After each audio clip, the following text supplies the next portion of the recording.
북한이 남측을 향해 GPS 교란 전파를 보내더니 지대공 미사일 한 발을 동해상으로 발사했습니다.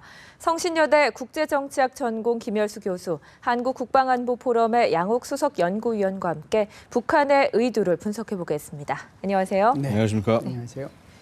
자, 북한이 이번에는 동해상으로 지대공 미사일 한 발을 쏘아 올렸습니다. 사흘 전에는 신형 방사포를 내륙으로 발사했는데 이번에 지대공 미사일을 발사한 거 어떤 의도라고 보십니까? 하도 이제 많이 쏘니까 네. 아마 많이 무감각들 해지셨을 그런 것 텐데 같아요. 제가 볼 때는요. 네. 3월달 한 달 내내 이렇게 이제 쏘고 이제 4월달 들어서도 쏘잖아요. 제가 볼 때는 5월 7일 제7차 당대회에 모든 것이 맞춰져 있다라고 생각을 하고요. 제7차 당대회 때 이것이 보여주는 의미가 전쟁 준비 끝났다라고 하는 것을 보고하기 위한 일환으로 이것을 하고 있지 않느냐 하는 것이 아주 제가 볼 때는 큰 분석이라고 저는 봐요. 네. 그래서 보면 이렇게 보는 거죠. 이제 우리가 300mm 방사포 쏘았잖아요. 스커트 쏘았죠. 노동미사일 쏘았죠. 다시 300mm 방사포 쏘았죠. 그 전으로 올라가면 2월 7일 날 장거리 미사일까지 다 네. 발사했잖아요. 그러면은 이제 지대지는 다 쏘았단 말이죠. 땅에서 땅으로 쏘는 것은. 이제 오늘 쏜 것은 지대공이잖아요. 땅에서 하늘로 쏘는 거. 제가 볼 때는 5월 7일 이전까지 SLBM, 소위 말해서 잠수함에서 쏘는 탄도미사일이라고 하는 거 있잖아요. 그거 쏘는 연습할 거고 다시 함대함, 또 지대함, 이게 이제 다양한 종류의 미사일까지 다 쏘고 그렇게 함으로써 우리 전쟁 준비 다 끝났다. 그렇게 아마 보고하기 위해서 한다라고 하는 것이 첫 번째고요. 네. 하필이면 왜 지금이냐 하는 것은 뭐 다른 차원으로 얘기할 수 있을 겁니다. 여전히 지금 한미연합훈련이 지속되고 있기 때문에 여기에 대응하겠다라고 하는 것도 있고 절대로 우리는 굴복하지 않겠다는 그런 의미도 있을 수 있고 또 마침 지금 해관부 정상회의 하니까 거기에 대해서 경고의 의미도 있고 이것은 제가 볼 때는 작은 것들이에요. 그래서 더 큰 것은 5월 7일 날 당대회에 전쟁 준비 완료를 선언하기 위한 지금의 각종 무기 체계를 점검하고 있는 시기다. 이렇게 보시는 것이 맞을 것 같습니다. 네, 종류별로 다 쏘려면 이번 달에도 좀 미사일 발사 소식이 많이 들려올 것 4월 같습니다. 30날까지도 아직 많이 남아 있고요. 네. 5월 7일까지도 지금 뭐 많이 남아 있잖아요. 네. 지금 한 달 동안 많이 쐈지 않습니까? 앞으로 남아 있는 기간이 한 달이니까 아마 이번 달에도 계속해서 지대공 또 함대지 또 지대함 함대함 미사일 쏘는 거 아마 듣게 될 겁니다. 네. 아니 그런데 이렇게 계속해서 쏘아대면 비용 문제도 만만치 않을 테고 북한에서도 이걸 다 감당할 수 있을 만큼 수준이 됩니까? 근데 사실 우리가 비용 문제를 얘기하지만은 북한은 사실 뭐 전체주의 국가고요. 그 우리처럼 어떤 생산에 별도의 비용이 들어간다거나라고 판단해서는 안 된다는 것이죠. 근본적으로 재료비만 있다면은 무한정 뽑아낼 수 있는 것이 어떻게 보면 북한의 어떤 군수 산업의 특성이라고 볼 수 있고 물론 그렇습니다. 원재료의 문제라거나 여러 가지 문제들이 있을 수 있지만은 북한 입장에서는 과연 그럼 이러한 많은 비용을 투자하는 이유가 뭐냐? 그거는 그러한 결과가 너무나 뻔히 보장이 되기 때문이란 겁니다. 아까 교수님께서 정확히 지적을 해주셨지만은 전쟁 준비를 완료했다. 라는 것이 갖는 의미가 결국 뭐겠습니까? 김정은이 그야말로 이 통일로 전부 이끌어갈 수 있고 이 나라를 통합할 수 있는 그러한 정치적인 역량과 능력을 가지고 있다. 이거를 보여주는 것이 북한 정권을 앞으로 길게 끌고 가는 데 있어서 가장 핵심적인 역량인데 이러한 역량을 김정은이 보여주지 못한다면 오히려 이번에 7차 당대회가 좀 흐지부지 돼서 그래서 만약에 어떤 역풍이 불어온다. 아, 김정은 지도 능력이 없구나. 이러면은 김정은 자체는 그 장기적으로는 실각을 할 수도 있게 되는 그런 문제가 되는 것이죠. 그렇다면 이 돈이 아까울 이유가 전혀 없다라는 것입니다. 그다음에 또 하나 뭐냐 하면 지금 지금 미묘하게 이런 어떤 북한의 무기체계 운용들을 보고 있으면요. 이전과는 뭔가 미묘하게 틀립니다. 그러니까 모습들이 뭐냐면 예를 들어서 스커드 C형, 그러니까 이제 한 500km로 쏠 수 있는 이걸 발사를 하는데 바다로 발사를 계속했습니다. 여태까지 그 의미가 뭔가 사람들이 생각을 했는데 지난번에 전략군 타격 계획이라는 그 문서에 보고 있으면은 그 예를 들어서 뭐 포항 앞쪽 바다에 막 그 어떤 지점을 찍어가지고 공격하는 모습을 보여주고 있습니다. 이게 뭐냐면 전형적으로 중국이 미국 항모전단에 활용하는 A2AD, 그러니까 반접근 반거부 전략 그런 모습들을 실제 무기로서 활용하는 모습들을 보여주고 있는 것이고요. 자, 그다음에 노동미사일 쐈습니다. 그 키리저브 훈련 끝날 때 이때 보고 있으면 800km를 날아갔다라고 하는데 어떻게 보면 이 각도가 그렇게 이 거리가 1200이나 1300을 할 수 있는 걸 800으로 줄이려면은 네. 고각으로 축소 발사를 하는 건데 그럼 어떻게 되냐면 고도는 훨씬 높아집니다. 그러니까 보통 한 1200km 정도 날아가면 한 30% 대래 잡으면은 뭐 예를 들어서 한 300km 이하 뭐 이 정도 한 그 정도가 날아갈 수 있는데 이거를 800km 정도로 줄였다고 하면은 400km 이상으로 날아갈 수 있다는 얘기가 되는 것이고 400km 이상 정도 올라갔다 내려왔다라고 하면은 이거는요 소위 말하는 대기권 재진입 기술을 보여주는 겁니다. 그래서 그런 부분들에 있어서 그 변화들이 보이고요.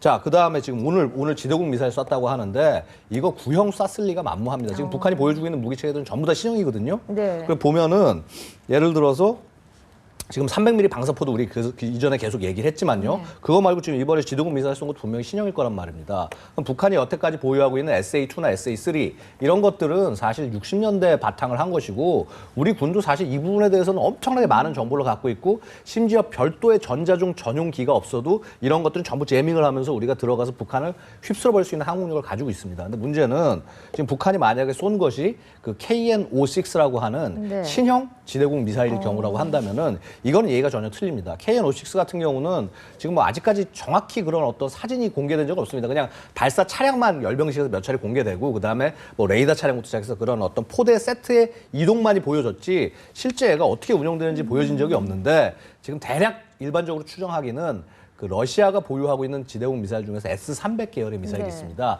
이게 요즘으로 치면은 페이트리어트 팩2 정도 수준에 해당하는 그런 미사일인데 계속적으로 개량을 통해서 우리 페이트리어트 팩2도 팩3 성능으로 막 대한민국군이 끌어올리지 않습니까? 그런 식으로 끌어올리고 있는데 네. 이거를 중국이 이제 예를 들어서 홍치9이라는 걸로 이제 그 어떻게 보면 카피 생산 같은 걸 한번 했고 그 기술이 네. 북한에 넘어갔을 가능성이 굉장히 높다라고 이렇게 바라보고 있는 것이고요. 이게 의미하는 바가 뭐냐면 북한도 현대적인 대공 미사일을 갖추고 있다. 네. 그리고 이 의미는 우리가 갖고 있는 예를 들어서 F-15K라든가 KF-16과 같은 최신의 전투기에 대해서도 대항을 할 수 있고 군사력을 심지어는 과시하는 거군요. 그렇죠. 심지어는 예를 들어서 뭐 스트레스기 같은 것도 우리가 공격할 수 있다라고 약간 좀 허세이긴 하지만은 그런 것들을 그 선전선동 매체를 통해서 지금 전달을 계속 하고 있다는 점입니다. 그래서 이 부분 자체가 그냥 단순히 가볍게 쟤들 그냥 미사일 쏘고 소진하고 돈 쓰겠구나 이런 것이 네. 아니라 근본적인 전략의 변화, 그러니까 뭐 전략의 변화보다는 전술 단계의 네. 변화로 볼 가능성도 있다. 그래서 이런 부분을 우리가 그 어떤 기술적인 변모나 이런 것들을 굉장히 주의 깊게 지켜볼 필요는 있다는 것입니다. 네. 자, 이렇게 북한은 발사체를 계속해서 쏘아대면서 그 지난달 31일 오후부터 남측을 향해서 GPS 교란 전파도 발사를 했습니다. 그 이 GPS 교란 전파를 보이지 않는 미사일이라고도 하던데 왜 지금 이 시점에 이걸 발사를 한 걸까요? 예, 그 시점이라고 하는 것은 지금 31일 날 뭐 발사했다라기보다는 사실상 한 달 내내 했죠. 한 달 내내 했다라고 하는 의미는 네. 사실상 우리가 이 키 리졸브 훈련을 시작한과 동시에 이걸 했다라고 보는 거고요.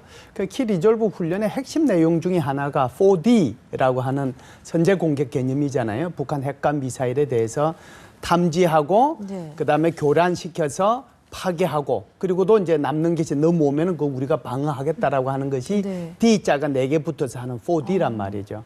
혹시 이제 그럴 가능성에 대비해서 계속해서 아주 약하게 이 GPS 교란을 하다가 31일 날 이제 이게 출력을 최대한으로 올렸죠. 출력을 이제 올리다 보니까 이게 이제 우리한테 영향이 온 거죠. 네. 그전에는 계속 시험을 어느 정도 반응을 하는가 시험을 했다라고 보고요. 지금 이제 하는 것은 뭐 한 80대 21 플러스 마이너스 정도 되는 것 같은데요. 이걸 이제 출력을 올리는데 이것을 한 군데에서 올리는 것이 아니라 뭐 예를 들면 해주, 그다음에 뭐 평강, 뭐 저쪽에 건강산에 있는 비로봉 네. 뭐 이런 데서 지금 쏘고 있거든요.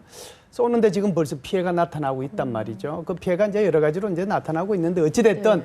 이렇게 이 시기에 하는 거 그것도 이제 굳이 얘기를 한다라고 하면 제가 아까도 하더라고요. 제가 아까 말씀드렸던 전체적인 전쟁 계획의 완성 쪽에 초점이 가 있는데 이제 그것도 굳이 이 시기라고 얘기하면 결국 한미 훈련에 대응하는 거고 또 우리 전쟁 준비 이상 없이 다 하고 있다는 거고 그리고 한국이 가지고 있는 다양한 첨단 무기가 GPS에 취약하다고 하는 것을 우리가 이걸 가지고 공격할 수 있다는 것을 보여주는 거고 그렇게 또 작게 얘기할 수도 있는 것이죠. 네. 어선 280여 척의 그 차량으로 말하면 내비게이터 역할을 하는 게 먹통이 됐다고 합니다. 그 군 관계자에 따르면 교란 전파 강도는 예전과 비슷한데 그 범위가 변경이 확장이 됐다고 하거든요. 예. 그 북한의 GPS 교란 수준이 어느 정도입니까? 자, 이 GPS 교란이라고 하는 것이 이제 여러 가지 그 방법이 있습니다. 그러니까 일단 그 잡음을 보내서 그러니까 이 전파가 이렇게 오지 않습니까? 이 GPS 전파 잡는 건 굉장히 간단합니다. 우리가 심지어 핸드폰에서도 GPS를 확인할 수가 있죠. 내 위치를. 그렇죠. 예. 그만큼 우주 공간에서 보내는 굉장히 약한 전파를 받아서 그거를 변조를 해서 내 위치 정보를 아는 겁니다. 그러니까 한 3군데, 4군데의 위치를 삼각 측량을 해서 내 위치가 여기구나 하고 확인하는 건데 이거를 방해하는 방법은 네. 잡음을 보내가지고 해서 그러니까 이 전파가 들어오는 게 균질하지 못하게 들어와서 위치를 못 잡게 하는 거나 아니면은 기만하는 방법이 있습니다. 그래서 스푸핑이라는 기법 같은 게 있는데 마치 그 어떤 위성에서 보낸 전파인 것처럼 지상 땅 곳에서 보내는 겁니다. 네. 그러면은 위치를 전혀 엉뚱한 데로 인식을 할 수 있지 않습니까? 그럼 삼각측량이 잘못돼서 전혀 엉뚱한 데로 가게 할 수도 있다는 것이죠. 그래서 이런 부분들에 대해서 충분히 사실 가능합니다. 왜냐하면은 GPS 제밍 장치는요. 네. 심지어 중국에서 인터넷 웹사이트 들어가면 중국제 제품도 널려 있습니다. 그만큼 사실 대중적으로 판매도 많이 되고 있고요. 네. 그다음에 이제 물론 그런 대중적으로 판매되는 장비가 그 영향을 미칠 수 있는 범위는 굉장히 한정이 돼 있습니다. 그래서 수십 메터나 수백 메터 이내 정도로 한정이 돼 있지만은 북한의 경우에는 이런 것들을 조금 더 출력을 높일 경우에는 충분히 넓은 거리를 커버를 할 수가 있다는 겁니다. 그러니까 예를 들어서 우리가 일반적으로 그러니까 수십 와트 정도의 네. 범위만 돼도 이제 수십 킬로미터 정도를 커버를 할 수가 있고 그다음에 킬로와트급으로 이제 출력을 높인다고 하면은 그러면은 거의 이제 수백 킬로미터권을 이제 커버를 할 수가 있는데 그럼 뭐 수도권 지역까지도 올 그렇죠. 수도 있는 충분히 올 건가요? 수도 있죠. 근데 문제는 뭐냐면 그렇게 지구가 그렇게 만만하지 않다는 데 있습니다. 지구는 공면이지 않습니까? 그러면 이게 보낼 수 있는 게 한계가 있다라는 거죠. 결국 공면에 따라서. 그러면 만약에 효율적으로 북한이 이거를 계속 앞으로 한다. 제가 제일 걱정되는 건 뭐냐면 항공이나 이런 데 GPS 제밍 장치를 장착을 해서 만약에 위에서 강한 출력으로 내비친다 하면은 그럼 사실 전역에 굉장히 강한 영향을 미칠 수가 있다는 겁니다. 그럼 북한이 지금 다양한 지역에서 이걸 왜 실험을 해보냐. 어느 지점에서 했을 때 어느 지점이 최대한 영향을 받을 수가 있나. 이런 부분들을 지금 확인하고 있는 것이라고 볼 수가 있고요. 네. 북한 나름대로 이런 소위 말하는 전자전은 굉장히 여러 가지가 있습니다. 지금 말하는 GPS 교란일 수가 있고요. 그다음에 우리가 가지고 있는 수많은 대공 레이더나 레이더 교란일 수가 있고요. 여러 가지 것들의 그런 전자전의 가능성들을 지금 실험해보고 있다. 이렇게 판단할 여지가 있습니다. 물론 여기에서 정말 중요한 것은 우리 장비 자체가 우리 군 장비 자체가 최첨단 장비를 사용하다 보면 GPS를 많이 사용을 하는데 이게 이제 민간 GPS를 사용했을 때는 이런 재밍 공격에 취약할 수가 있지만은 그런 재밍 공격에 강한 내성이 있는 그 뭐 코드 분할이든 아니면 뭐 이렇게 네. 그 어떤 이 복합하는 그 시기를 바꿔서 뭐 전송하는 방식이든 간에 그런 것들을 통해서 항재밍 능력을 가지고 있는 그러한 그 국내 대한민국 나름의 GPS 군용 시스템이 필요하다라는 필요성이 여기서 지금 더 나오는 것이죠. 네네. 네, 이 GPS 교란 공격도 정찰총국 산하에서 담당하고 있는 것으로 알려졌던데 그렇다면 뭐 통전부장과 정찰총국장을 겸임하고 있는 것으로 알려진 김영철이 이번 GPS 교란 작전도 좀 주도하고 있을 가능성이 크다고 봐야 됩니까? 김영철이라는 인물이 참 신비한 사람이네요. 보니까. 그러니까 지금 김영철이가 대남 비서로 지금 임명됐다라고 하는 네. 것은 우리가 알고 있는 거고 또 지금 말씀하신 것처럼 통전부장, 통일전선부장이라고 하는 것도 돼 있는데 지금 현재 확인이 안 되고 있는 것은 그러면은 정찰총국장 했던 이 사람이 김양근이가 죽고 난 뒤에 이 두 가지를 맡았는데 정찰총국장도 그럼 지금 하고 있는 거 아니냐 이런 얘기거든요. 그렇다라고 하면 한번 보세요. 당에서는 대남비서, 행정 쪽에서는 통일전선부장. 네. 군에서는 지금 이게 뭐 총참모부 소속이 좀 애매하긴 하지만 국방위에 직보하는 체제거든요. 그래서 이게 정찰총국. 그러면 이 사람은 당, 정, 군에서 핵심 요직은 다 맡고 있다는 거예요. 네. 그래서 김정은이가 이 사람 혼자한테 이렇게 당정군 세계를 다 할 수 있을 정도로 어마어마한 권한을 줄 정도로 이 사람을 신뢰하고 있는 건지 거기에 대한 일단 의구심은 가는데요. 네. 현재까지 어찌됐든 정찰총국장을 김영철이가 하던 것을 다른 사람이 하고 있다라고 하는 것이 한 번도 공개적으로 나온 것이 없기 때문에 만일 그 사람이 하고 있다라고 하면 어마어마한 권한을 엄청난 신임 속에서 받아서 이걸 하고 있는 거고요. 그 차원에서 보면 지금 정찰총국 산하에 전자정 지도국이 있거든요. 거기서 이걸 담당한다라고 봐야죠. 네. 그래서 이 사람이 우리가 이제 잘 알다시피 뭐 천안함 폭침에도 연루가 됐고 연평도 포격 도발에도 연루가 됐고 목함 지뢰 도발에도 연루가 됐고 그랬죠. 이 사람이 대남 도발에 연루 안 된 게 없거든요. 그런데 이 사람이 지금 대남 비서까지 하고 있으니 그 사람을 통해 가지고 한국과의 무슨 대화라든지 무슨 뭐 협력이라든지 이런 것은 나올 수가 없는 거죠. 이 사람 머릿속에는 오로지 한국에 대한 도발, 한국에 대한 그 분열, 긴장 조성 여기에 대한 전문가지 이 사람이 무슨 뭐 협력과 대화와 이런 데 대한 전문가는 아니에요. 네, 우리 국방부에서는 북한이 이런 GPS 교란 전파를 발사하는 것을 심각한 도발로 규정하고 즉각 중단을 촉구했는데요. 국방부의 입장을 들어본 후에 대담을 이어가겠습니다. 북한의 교란 행위는 정전 협정과 국제전기통신연합 규정 등을 위반한 명백한 도발 행위로서 즉각 중단할 것을 촉구한다. 우리 정부의 경고에도 불구하고 GPS 전파 교란 행위를 지속한다면 우리는 국제사회의 긴밀한 공조체제를 유지한 가운데 북한의 응분의 대가를 치르게 할 것이다. 네, 우리 군에서는 전파 교란 대응반을 편성해서 만반의 준비를 하고 있다고 하는데요. 정작 이 GPS 교란 자체를 차단할 수 있는 기술은 없다고 하거든요. 예, 왜 그게 그런 이제 건가요? 좀 전에 우리 양욱 의원님께서 말씀하신 것처럼 제밍을 하면 이제 항제밍, 그 제밍을 다시 방해하는 그런 것들이 있어요. 그런데 모든 무기 체계가 다 그렇게 항제밍할 수 있는 것은 아니기 때문에 그래서 이제 문제가 이제 된다라고 보는 거죠.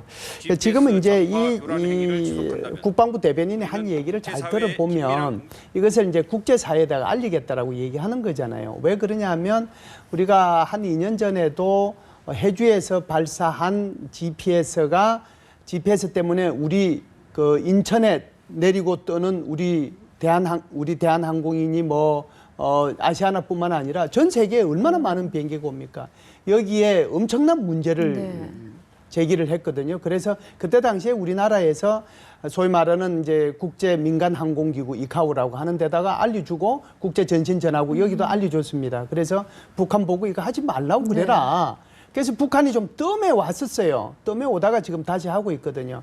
그럼에도 불구하고 하여간 민간한테는 이게 엄청난 영향을 미치고 그렇죠. 예. 또 우리 군용 장비한테도 이게 영향을 꽤 미칩니다. 사실은 지금 북한에 어제 정도 출력한 것은 한 100km 정도까지 영향을 미쳤거든요. 그렇기 때문에 지금 속초와 강릉에서 어업을 하던 그 배들도 전부 다 GPS가 먹통이 되는 바람에 들어왔단 말이죠. 네. 이게 이제 미국산 그 무기 체계냐 한국산 무기 체계냐에 따라서 좀 달라요. 이제 미국산 무기 체계는 기본적으로 군용 GPS를 쓰는데 한국산 무기 체계는 완전히 지금 그 군용 무기 GPS를 쓰기보다는 상용 무기 GPS를 쓰거든요. 그래서 앞으로 2022년까지 우리 한국에서 인공위성 정찰위성을 포함해서 5기 발사한다고 그러잖아요. 그렇게 이제 발사가 되면 아마 우리 그 무기 체계들이 군용 GPS로 이제 좀 갈아탈 수 있고 그렇기 때문에 북한이 GPS 교란을 하더라도 훨씬 더 안정적으로 우리 무기 체계를 보호하면서 임무를 수행할 수 있을 텐데 그 전까지가 조금 걱정스러운 면이 없지 않아 있다고 볼 수는 있습니다. 네, 군용도 그렇고 특히 민간 GPS가 더 약하다고 그렇죠. 하셨는데 피해가 없도록 좀 주의를 해야 될 것 같습니다. 이런 가운데 미국의 군사 보수 매체에서 북한이 기존의 이동식 대륙간 탄도미사일 KN-08을 한 단계 발전시킨 KN-14를 개발했다고 분석을 했습니다. 그러면서 그 핵탄두로 미국 본토를 타격할 수 있는 능력에 한 단계 더 다가섰다라고 분석했는데 이건 한미 당국의 입장과는 좀 다른 거 아닙니까?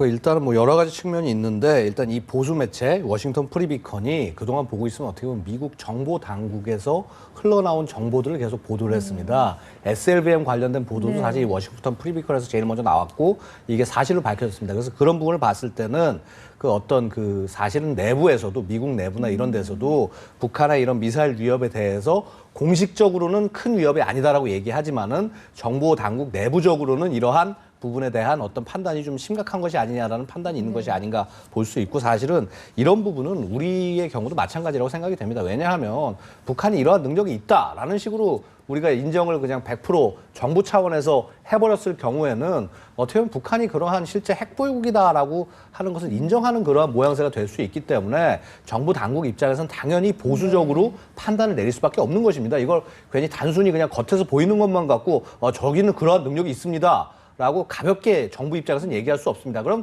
그렇다고 해서 우리 군이 뭐 손 놓고 이렇게 넋놓고 이렇게 그런 걸 바라보고 있냐? 그것은 아닙니다. 지금 북한이 그러한 능력을 가졌다라는 가정을 하고 준비를 하기 때문에 새로운 작게 뭐 예를 들어서 5015 같은 건 실험이 되고 다양한 무기 체계들이 지금 도입이 되고 이번에 뭐 어제도 보면은 이제 국방중기계획이 발표됐지만 그런 내용 안에서 굉장히 절실하게 적용이 되고 있는 것이죠.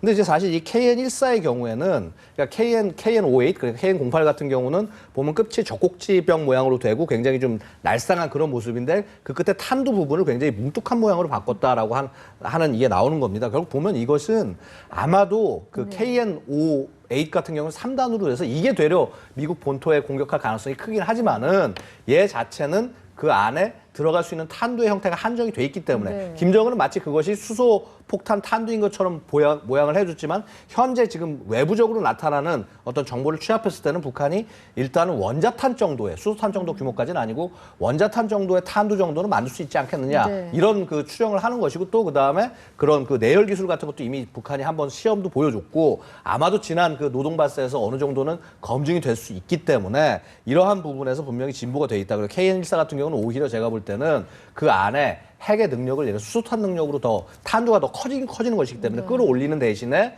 아마 사거리들은 거기 그만큼 줄어드는 그런 일이 있을 수가 있다. 그래서 만약에 타격을 하더라도 어떤 하와이권이라든가 이런 정도권까지 한계, 그다음에 아니면 괌까지 완벽하게 포함하는 그러한 공격 같은 것들은 충분히 생각할 수 있다라고 생각이 됩니다. 어쨌거나 북한이 그 이전과는 다르게 핵 능력을 개발시키기 위해서 뚜벅뚜벅 자신의 길을 걸어가는 것은 사실입니다. 네, 북한의 능력을 뭐 두려워할 것도 아니지만 정확히 파악할 필요도 있어 보입니다. 두 분 말씀 여기서 정리하겠습니다. 고맙습니다. 감사합니다.